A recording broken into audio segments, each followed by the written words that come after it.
Хақ тағала күн сайын күлім қаққан, күнді көгімізде жарқыратып бізге рахымдылығының сәулесін сыйлап жатыр.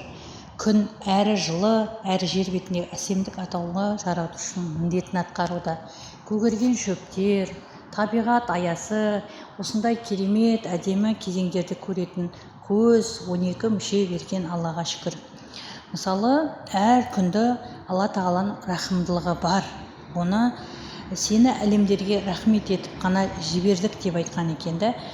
Енді бұл жерде пайғамбарлар болсын, біздің ата тегіміздегі әмбиелер болсын, Алланың рахымдылық һәм рахымдылығының өкілі екендігін білген.